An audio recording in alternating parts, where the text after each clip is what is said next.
আসসালামু আলাইকুম। আমি Mohammad Musliuddin, Chattogram medical college MBBS 59 batch. তো আজকে আলহামদুলিল্লাহ আমরা ইমিউনিটি পার্ট 7 এ। তো আমাদের গত ভিডিওতে আমরা আলোচনা করেছিলাম যে সাইটোকাইন পর্যন্ত। তো আজকে আমরা এরপর থেকে শুরু করছি। তো আমরা প্রথমে টিউমার নেক্রোসিস ফ্যাক্টর নিয়ে আমাদের আরো কিছু ইনফরমেশন জানা উচিত। এই টিউমার নেক্রোসিস ফ্যাক্টর তাহলে এটা হলো কি? এটা হলো একটা সাইটোকাইন, যেটা আমরা গত ভিডিওতে জেনেছি। তাহলে টিউমার নেক্রোসিস ফ্যাক্টর হলো একটা cytokine.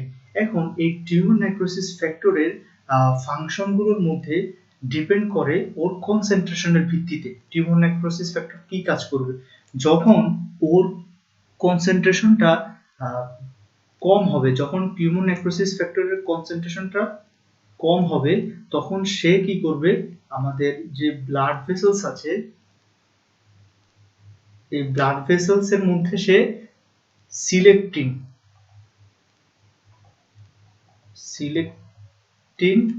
And cellular addition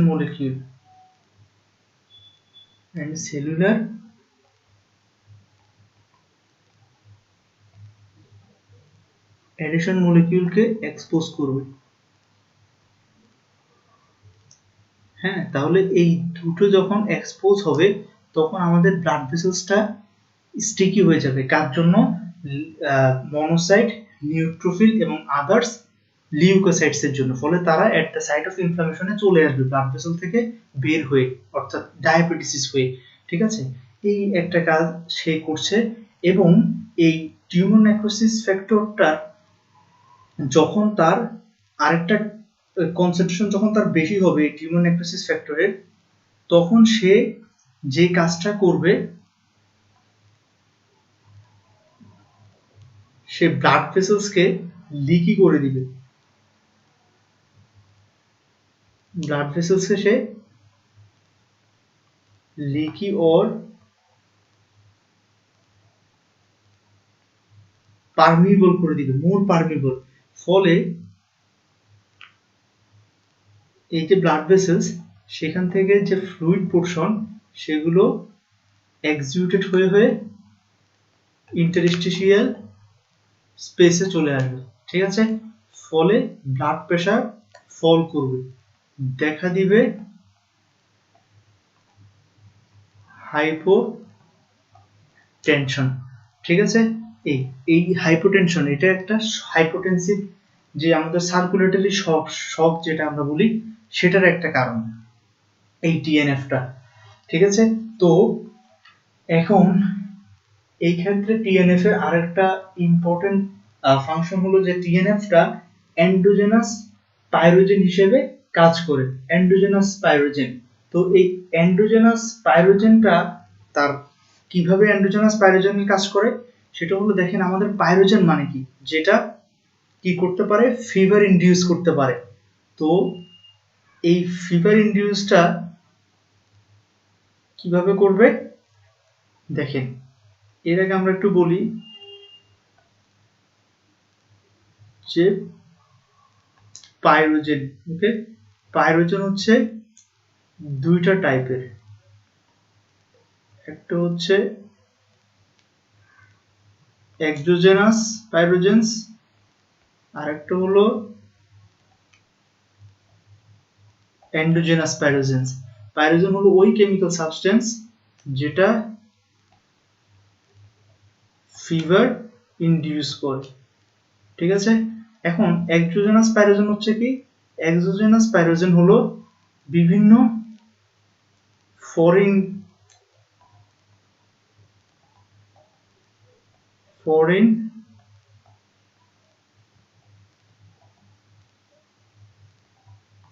particles, যেমন ভাইরাস, ব্যাকটেরিয়া, ঠিক আছে, মাইক্রো অর্গানিজম, এগুলো। আর এন্ডোজেনাস পাইরোজেন হলো যে এই ফরেন পাইরোজেনের ইন্ডাকশনের কারণে যে ম্যাক্রোফেজ, ডেনড্রাইটিক সেল, হ্যাঁ, natural killer sell, endothelial sales, এগুলো থেকে যে সাইটোকাইন গুলো রিলিজ হয়, যেমন ইন্টারলিউকিন 1, ইন্টারলিউকিন 6 এন্ড টিএনএফ, এই তিনটাকে আমরা মেইনলি ধরি এন্ডোজেনাস পাইরোজেন হিসেবে। এর মধ্যে রবিনস এর মধ্যে বলা হয়েছে যে ইন্টারলিউকিন 1 এবং টিউমার নেক্রোসিস ফ্যাক্টর এই দুটো হচ্ছে এন্ডোজেনাস পাইরোজেন। কারণ কি?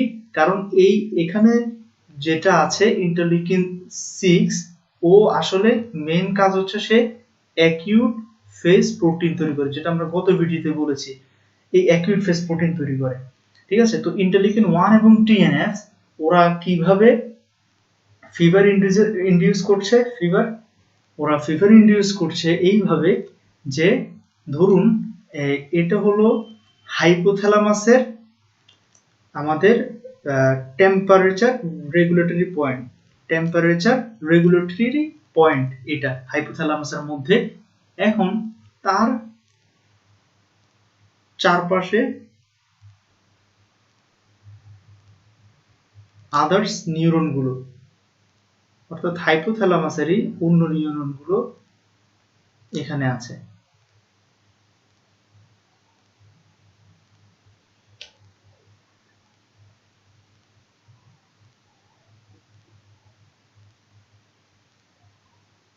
ঠিক আছে, এবং এর চারপাশে আছে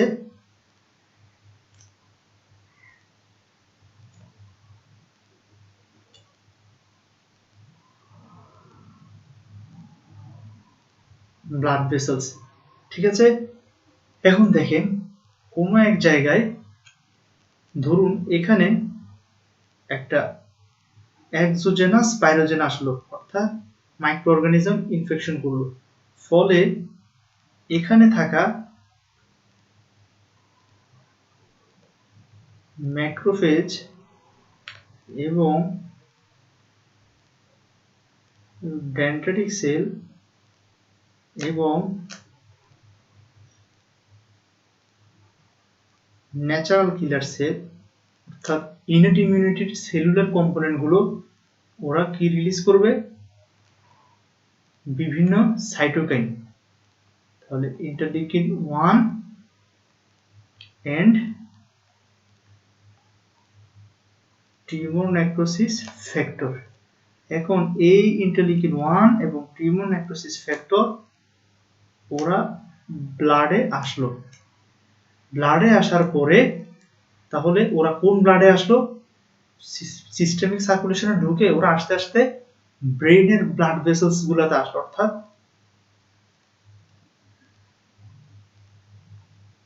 সেরেব্রাল ব্লাড ভেসেলস আসলো।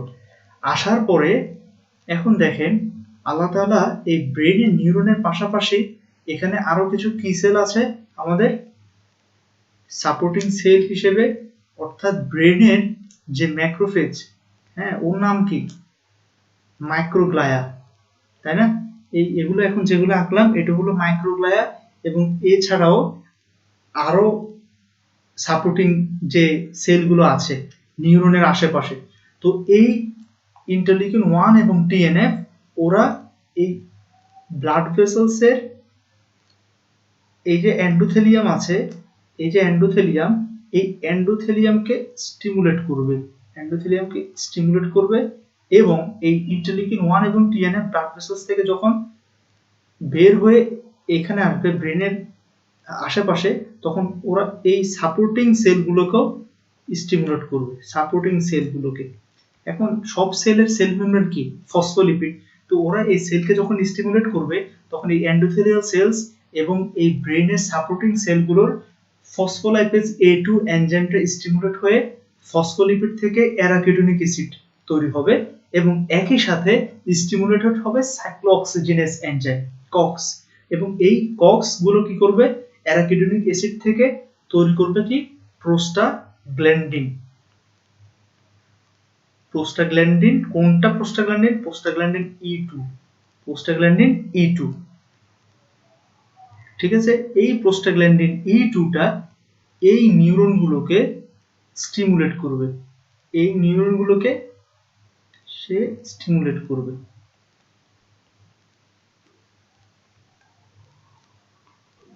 তখন এই নিউরনগুলো থেকে এই টেম্পারেচার রেগুলেটরি পয়েন্টে রিলিজ হবে নিউরোট্রান্সমিটার বিভিন্ন নিউরোট্রান্সমিটার রিলিজ হবে, স্টিমুলেটরি নিউরোট্রান্সমিটার। তখন এই টেম্পারেচার রেগুলেটরি যে পয়েন্ট আছে আমাদের সেন্টার হাইপোথ্যালামাসে, তার সেট পয়েন্টটা বেড়ে যাবে। অর্থাৎ এতক্ষণ ছিল 97 ডিগ্রি ফারেনহাইটে, এখন সেটা বেড়ে চলে গেল মনে করেন 100 ডিগ্রি ফারেনহাইট। ফলে আমার হোল বডি চেষ্টা করবে টেম্পারেচারকে বাড়িয়ে 100 ডিগ্রিতে নিয়ে যেতে, তখনই দেখা দিচ্ছে ফিভার। ঠিক আছে, এইভাবেই করে ফিভারটা। ওকে, আচ্ছা, তাহলে আমরা দেখতে পেলাম যে টিউমার নেক্রোসিস ফ্যাক্টর কিভাবে ফিভার করে। এরপরে এই টিউমার নেক্রোসিস ফ্যাক্টরটা আরেকটা ইম্পর্টেন্ট ফ্যাক্টর। দেখেন, টিউমার নেক্রোসিস ফ্যাক্টরটা কার থেকে রিলিজ হয়? আমরা বলেছি তার ন্যাচারাল কিলার সেল থেকে। ন্যাচারাল কিলার সেলের কাজ কি? টিউমার এবং এই নিউপ্লাস্টিক সেল ম্যালিগন্যান্সিকে ডিস্ট্রয় করা। এখন ধরুন কোন এক জায়গায় ম্যালিগন্যান্সি গ্রো হলো, ওকে, ম্যালিগন্যান্সি গ্রো, ধরুন এগুলো হলো নিউপ্লাস্টিক সেল। এখানে যেহেতু ওদের মরফোলজি নট হোমোজেনাস, এগুলো হলো নিউপ্লাস্টিক সেল। এখন নিউপ্লাস্টিক সেলগুলোর এই যে গ্রো হচ্ছে, তাহলে ওদের জন্য নিউট্রিয়েন্টস দরকার। তো নিউট্রিয়েন্টস দরকার হলে ওরা কি করবে? এনজিওজেনেসিস করে। এটা আমরা জানি, প্যাথোলজিতে আলহামদুলিল্লাহ পড়েছি। তো এনজিওজেনেসিস মানে নিউ ব্লাড ভেসেলস তৈরি হওয়া। তো ওরা যখন এরকম নিউ ব্লাড ভেসেলস তৈরি করে ফেলবে, তাহলে দেখেন এই ন্যাচারাল কিলার সেল একদিকে সরাসরি এদের উপরে পারফোরিন গ্র্যানচাইম এগুলো রিলিজ করে ওদেরকে কি করছে? ডিস্ট্রয় করছে। অন্যদিকে এই টিউমার নেক্রোসিস ফ্যাক্টর, যেটা বললাম, টিউমার নেক্রোসিস ফ্যাক্টর রিলিজ হয় ন্যাচারাল কিলার সেল থেকে।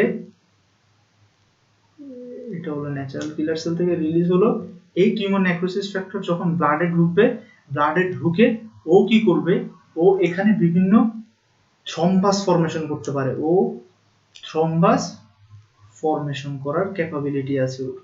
তো দেখেন, ও যখন এখানে এরকম থ্রম্বাস ফরমেশন করবে, তখন এই যে ব্লাড ভেসেলস গুলো, এগুলো দিয়ে আর ব্লাড তখন স্মুথলি ফ্লো হতে পারবে না। ফলে এই ম্যালিগন্যান্ট সেলগুলো প্রপারলি নিউট্রিশন পাবে না। এভাবে সে ম্যালিগন্যান্ট সেলকে বা টিউমার সেলকে ডিস্ট্রয় করতে হেল্প করে। কিন্তু এখন সমস্যা হচ্ছে, যখন টিএনএফ খুব হিউজ পরিমাণে রিলিজ হবে, তখন এই টিউমার নেক্রোসিস ফ্যাক্টর যখন হোল আমার সিস্টেমিক সার্কুলেশনে চলে আসবে, তখন আমার হোল বিভিন্ন যে ভাইটাল অর্গান আছে, ব্রেন, হার্ট, কিডনি, ওদের তো মাইনিউট আর্টারিওল আছে, তাই না?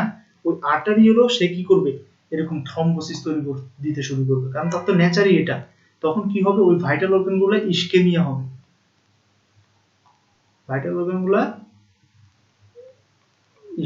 হবে, তখন ওদের ফাংশন ফেল করবে। এটা আমার জন্য খুবই খারাপ এবং মেডিকেল ইমার্জেন্সি কেস। ওকে, আচ্ছা, তো এই একটা ইম্পর্টেন্ট বিষয় আমরা জানলাম টিউমারের। আরেকটা জিনিস আমরা জানি, ইন্টারলিউকিন 1 বলেছিলাম আমরা গত ভিডিওতে।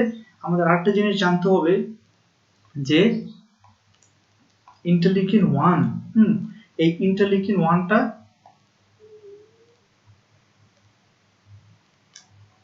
ধরুন এটা হলো ম্যাক্রোফেজ।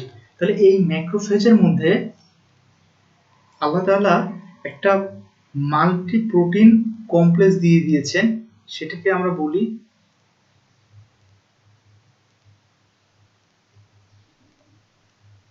ইনফ্ল্যামেসোম। ঠিক আছে, ইনফ্ল্যামেসোম এটা নরমালি ইনঅ্যাক্টিভেটেড থাকে। তো এই ইন্টারলিউকিন 1টা অন্যান্য সাইটোকাইন থেকে একটু আলাদা। এটা যখন জিন ট্রান্সক্রিপশন হয়ে এই ইন্টারলিউকিন 1টা তৈরি হয়, ও কিন্তু ইনঅ্যাক্টিভেটেড অবস্থায় তৈরি হয়। তাই এই ইন্টারলিউকিনটাকে আমরা বলি প্রো ইন্টারলিউকিন 1। ঠিক আছে, এই প্রো ইন্টারলিউকিন 1টাকে অ্যাক্টিভ করার দায়িত্ব কার হাতে? এই ইনফ্লামেসোমটা। এখন কথা হলো, যখন এই প্যাটার্ন রেকগনিশন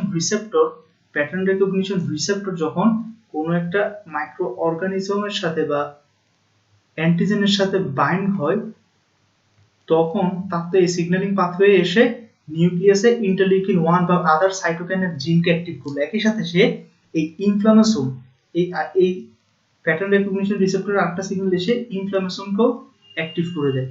তখন এখানে যে প্রো ইন্টারলিউকিন 1টা তৈরি হলো, এই প্রো ইন্টারলিউকিন 1টা ইনফ্লামেশনে আসে এবং ইনফ্লামেশন তাকে এনজাইমেটিকের মতো কাজ করে, তাকে অ্যাক্টিভ করে দেয় ইন্টারলিউকিন 1, অ্যাক্টিভ ইন্টারলিউকিন 1।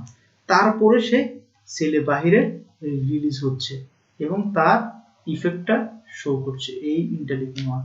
তাহলে এটা আমরা জানলাম, এটা এমসিকিউতে আসে, ইনফ্লামেশনের কাজ। ওকে, আচ্ছা, তাহলে এই হলো আমাদের। এখন আমরা চলে আসি আমাদের কেমোকাইন।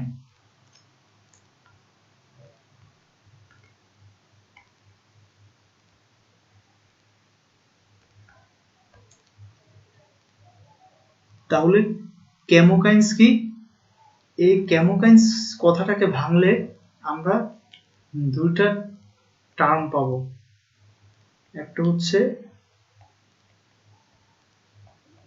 কেমোট্যাকটিক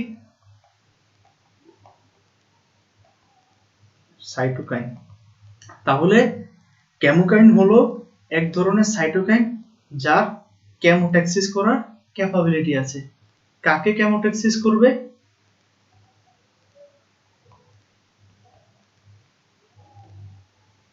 লিউকোসাইটসকে কেমোট্যাক্সিস করে এট দ্য সাইট অফ ইনফ্লামেশনে নিয়ে আসবে ব্লাড থেকে। ঠিক আছে, এই বিষয়টা এখন আমরা দেখি যে chemotactic cytokine, that means chemokine কয় ধরনের আছে? এটা আছে দুই ধরনের ওদের স্ট্রাকচারের ভিত্তিতে।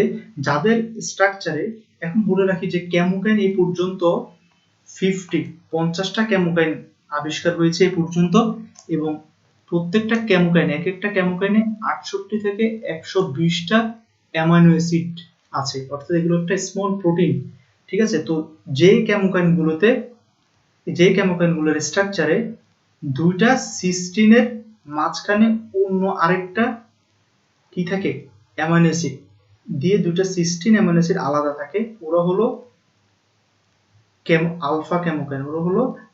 Alpha chemokine. আর যাদের স্ট্রাকচারে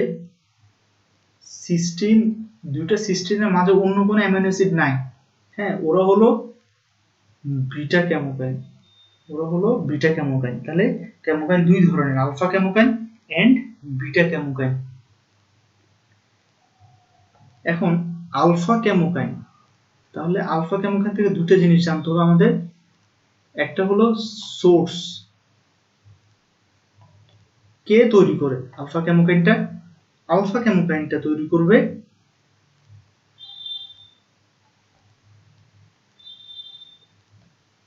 activated mononuclear cell. Activated mononuclear cell যেমন কি কি আছে, ম্যাক্রোফেজ, ডেনড্রাইটিক সেল এরা। এবং আরেকটা কাজ হলো যে ওদের ফাংশন। আচ্ছা, ভালো কথা, তৈরি হলো, কিন্তু তার কাজ কি? আলফা কেমোকাইনের কাজ হলো যে তারা নিউট্রোফিলকে ব্লাড ভেসেলস থেকে এট দ্য সাইট অফ ইনফ্লামেশনে নিয়ে আসে। আচ্ছা, ভালো কথা। তাহলে এবার আলফা কেমোকাইনের এক্সাম্পল কি? এক্সাম্পল হলো দুইটা, একটা হলো ইন্টারলিউকিন 8 আর একটা হলো ইওটেক্সিন। এখন মজার কথা হলো এখানে লিখেছে শুধু নিউট্রোফিল, কিন্তু এরা কিন্তু দেখেন নিউট্রোফিল, এই লেঞ্জে লেখা আছে যে ইওটেক্সিনটা কিন্তু আবার কাকে নিয়ে আসে ব্লাড থেকে?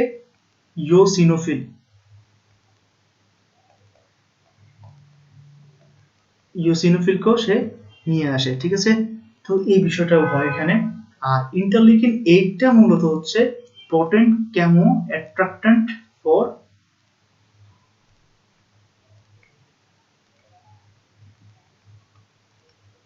নিউট্রোফিল। ওকে, এটা। আচ্ছা, এবার চলুন আমরা বিটা কেমোকাইনে যাই। তাহলে বিটা কেমোকাইনের সোর্স কি? বিটা কেমোকাইনের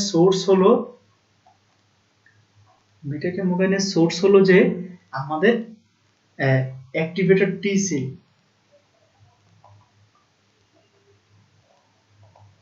অ্যাক্টিভেটেড টি সেল। এখন দেখেন তাহলে এই কেমোকাইনটা আসলে ইনেট ইমিউনিটির অংশ না, এটা হলো মূলত অ্যাডাপটিভ ইমিউনিটির। ঠিক আছে। আচ্ছা, তো এই অ্যাক্টিভেটেড টি সেল থেকে তৈরি হয়, তার ফাংশন কি? ওটা হচ্ছে নিউট্রোফিল, আর এটা হলো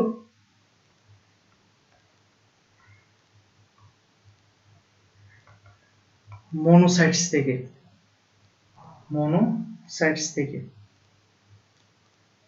এখন তাহলে ও কাকে অ্যাট্রাক্ট করছে সাইট অফ ইনফ্লামেশনে? মনোসাইটকে। ঠিক আছে। আচ্ছা, এখন কথা হলো তাহলে ওর উদাহরণ কি? ওর উদাহরণ হলো যে এমক্যাফ, অর্থাৎ এটা হলো যে কি ম্যাক্রোফেজ কেমোঅ্যাট্রাক্ট্যান্ট এন্ড অ্যাক্টিভেটিং ফ্যাক্টর। ঠিক আছে, ম্যাক্রোফেজ কেমোঅ্যাট্রাক্ট্যান্ট এন্ড অ্যাক্টিভেটিং ফ্যাক্টর। এবং আরেকটা হলো যে রেন্টেস, RANTES, রেন্টেস। তাহলে এই রেন্টেস দিয়ে কি? সেটা হলো regulated upon activation normal T cell expressed and secreted. ঠিক আছে, এই হলো বিষয়টা। এখন দেখেন তাহলে এটা দিয়ে আমরা বুঝতে পারছি যে এই যে কেমোকাইন বিটা তাহলে কোন ধরনের সেল থেকে আসছে? অ্যাক্টিভেটেড টি সেল। ঠিক আছে। আচ্ছা, এই হলো দুটা কেমোকাইন বি এর এক্সাম্পল। তাহলে এই হলো বিষয়। এখন আসি আমরা অ্যাকিউট ফেজ প্রোটিন নিয়ে। অ্যাকিউট ফেজ প্রোটিন আমরা বলেছি যে কিছু কিছু সাইটোকাইন অ্যাকিউট ফেজ প্রোটিন তৈরিতে হেল্প করে। যেমন কি?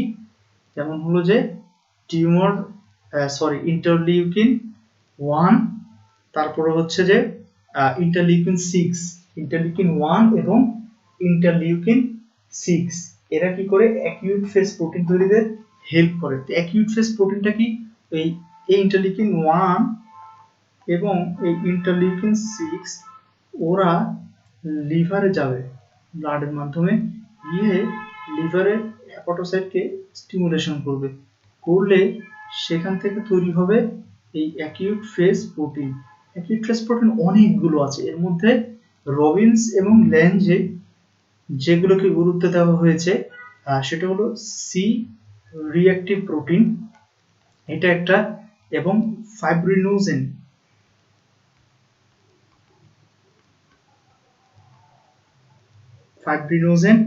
এবং আরেকটা হচ্ছে আমাদের কমপ্লিমেন্ট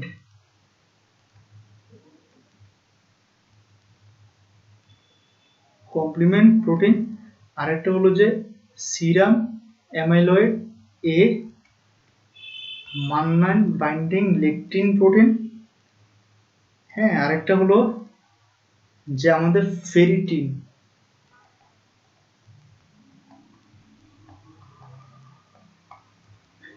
ওকে। তো আমরা একটু দেখেন এই যে অ্যাকিউট ফেজ প্রোটিন, এদের মেইন কাজটা হচ্ছে কি জানেন? এদের মেইন কাজটা হচ্ছে যে ইনফেকশনটা, অর্থাৎ মাইক্রো অর্গানিজমের স্প্রেডটাকে প্রিভেন্ট করা, তাকে ফ্যাগোসাইটোসিস করতে এই ইনেট ইমিউন সেলগুলোকে হেল্প করা। ঠিক আছে, এবং এই মাইক্রো অর্গানিজমটাকে যত দ্রুত সম্ভব ডেস্ট্রয় করে ফেলা। এখন কিভাবে করে? তার মানে এই অ্যাকিউট ফেজ প্রোটিন অপসোনাইজেশন করে,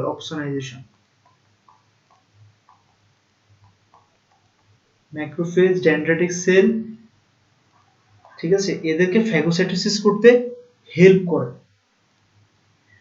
অপসোনাইজেশনের মাধ্যমে। এছাড়া যেমন দেখেন কয়েকটি উদাহরণ দেই আমরা। এই যে দেখেন মান্নান বাইন্ডিং লেকটিন, এটা আমরা বলেছি এ কি করে? বিভিন্ন ব্যাকটেরিয়াল ফাঙ্গাসের সেল ওয়ালের ম্যানুজের সাথে বাইন্ড হয়ে সে ম্যাক্রোফেজকে চিনাইতে সাহায্য করে যে এটা একটা ভাইরাস, ব্যাকটেরিয়া, অপসোনাইজেশন করে। এবং এই ফেরিটিনটা কি করে? ফেরিটিনটা মাইক্রো অর্গানিজম থেকে আয়রনকে টেনে টেনে বের করে ফেলে। এটা একটা মাইক্রো অর্গানিজম আয়রনকে টেনে টেনে বের করে ফেলে, ফলে এই আয়রনটা তার গ্রোথের জন্য দরকার। এই আয়রন ফলে যখন টেনে বের করে ফেললো ফেরিটিন, তখন আর ব্যাকটেরিয়াটা গ্রো করতে পারে না। এইভাবে কাজ করে। তারপরে এই সিরাম অ্যামাইলয়েডে এগুলো অপসোনাইজেশন করে। তারপরে দেখেন সি রিঅ্যাক্টিভ প্রোটিন, এটার উদাহরণটা এমসিকিউতে আসে যে সি রিঅ্যাক্টিভ প্রোটিন, এটা হচ্ছে স্ট্রেপ্টোকক্কাস নিউমোনি।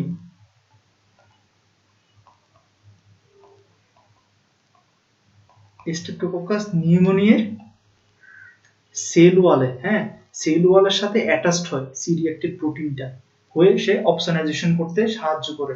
এই যে এটা একটা ব্যাকটেরিয়া, ফলে সহজে তাকে কি করা যায়, ফ্যাগোসাইটোসিস করা যায়।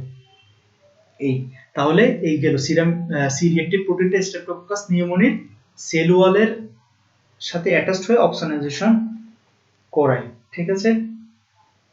আচ্ছা, তো এই হলো আমাদের ওভারঅল অ্যাকিউট ফেজ প্রোটিন গুলা নিয়ে আমরা জানলাম। আলহামদুলিল্লাহ। ওকে, ধন্যবাদ। আলহামদুলিল্লাহ, আজকে আমাদের চ্যাপ্টার 58 শেষ। তো ইনশাআল্লাহ পরে আবারও দেখা হবে অন্য কোনো চ্যাপ্টার নিয়ে। সবাই ভালো থাকবেন। আল্লাহ হাফেজ।